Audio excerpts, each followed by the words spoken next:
3,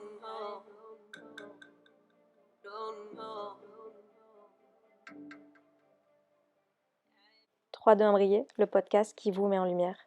Je m'appelle Océane, je suis coach de vie. Quand vous rejoignez mon univers, on parle d'état d'esprit positif, des pensées, des émotions, comment redevenir ou devenir créateur de sa vie. Ne plus subir sa vie, mais bien choisir. Parce qu'effectivement, il y a des choses que tu n'as pas forcément choisies quand tu étais enfant et tu as pu créer des blessures émotionnelles, des blessures d'enfance comme je les appelle. Sauf que tout cela n'est pas une fatalité. C'est parti. Hello et bienvenue dans un nouvel épisode de podcast. Ça fait un petit moment que je ne suis pas venue par là. Je viens pour un sujet qui va certainement te faire écho, qui est celui des réseaux sociaux. C'est un sujet qui m'a été largement inspiré d'une cliente que j'accompagne et je voulais parler du coup des réseaux sociaux et des répercussions néfastes et désagréables que ça peut avoir dans la consommation que tu es en train d'en faire peut-être actuellement. Et du coup, j'ai envie de t'aborder ça sur trois points. Excuse-moi. Le premier point, qui est un rappel pour moi, que tu dois certainement savoir, mais que j'ai vraiment envie de te remettre dans ta mémoire, c'est celui que les réseaux sociaux, ce n'est pas la vie. Ce n'est pas la vie et ce n'est pas la vie non plus que ces personnes sont en train de te montrer. Souviens-toi que ce soit une photo, un post, une vidéo, peu importe, c'est un instant qui est partagé. Mais tu vois pas en fait ce qui se passe chez les autres. Tu vois pas ce qui s'est passé avant cette photo, avant ce post, avant cette vidéo, ni ce qui se passe après. Donc même si tu as l'impression que c'est merveilleux, que c'est fantastique et que ça a l'air génial, tu n'as pas la vérité absolue de ce qui se passe chez ces personnes. Les réseaux sociaux, ce n'est pas la vie, c'est qu'un instant T qui est photographié, tu sais, comme vraiment comme une photo, hein, une photo instantanée là qui est prise, qui vient figer un moment où il peut y avoir des beaux sourires et puis dès que la vie elle reprend, et ben reprendre les états d'âme dans lesquels on est, etc. Donc vraiment, j'ai vraiment envie de te, vraiment, j'ai vraiment, oui, j'ai vraiment envie de te rappeler à quel point les réseaux sociaux, ce n'est pas la vie. Vois aussi quel usage tu en fais. Et je me mets dans le lot, hein. C'est quand même très rare quand ça va pas, qu'on prend son téléphone et qu'on vient dire you, je suis déprimée, ça va pas, je suis triste, j'ai un mal-être qui est en train de me traverser. Non, généralement, moi c'est pareil, je viens vous partager mes prises de conscience, les blessures qui ont été venues se réveiller et à quel point j'ai évolué après coup. Généralement, sur le moment, on n'est pas dans un instant de partage, on est plutôt dans une phase d'introspection et ensuite on vient réussir à en parler. Donc vraiment, souviens-toi que ce que tu es en train de voir sur les réseaux sociaux, ce n'est pas la vie. Ensuite, la deuxième chose que j'ai envie de te demander, c'est par rapport à tout ce que tu consommes au quotidien. Est-ce que quand tu rentres et quand tu sors de ces contenus, tu te sens mieux, tu te sens pire? Alors attends, mon chat est en train de s'étouffer avec ses poils, je reviens. Bon, j'ai quand même coupé cet instant-là. Est-ce que tu te sens bien? Est-ce que tu te sens pire après avoir consommé le contenu sur lesquels sur les plateformes sur lesquelles tu te connectes? C'est-à-dire que est-ce que tu es abonné à des personnes qui te font te sentir d'une manière, d'un mieux-être ou d'un mal-être? Sur quoi en fait tu décides de poser ton regard? C'est-à-dire qu'il n'y a personne qui t'oblige à être abonné ou à regarder des choses qui te font te sentir moins bien. Donc vraiment, moi je t'invite, là, les prochains jours, à garder en tête, ok, est-ce que ce contenu, quand je le consomme, je me sens dans le même état d'être que quand je suis arrivée, ou je me sens pire? Voilà, sans te juger.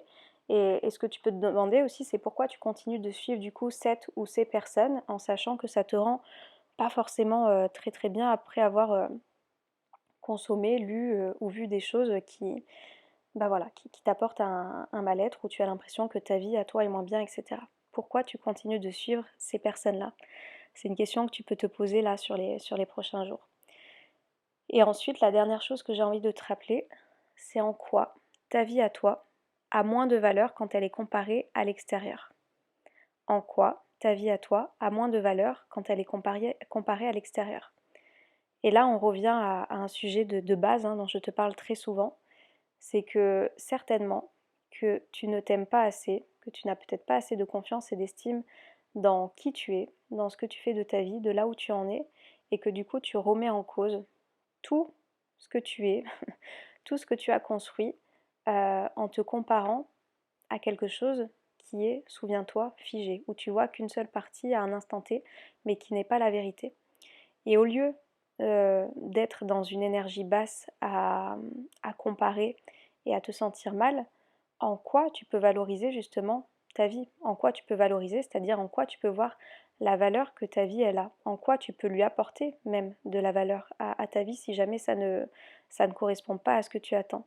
Et au lieu du coup d'être déprimé et impacté négativement, enfin de manière désagréable après avoir vu des choses, en quoi ça peut peut-être pas t'inspirer et te motiver, tu vois?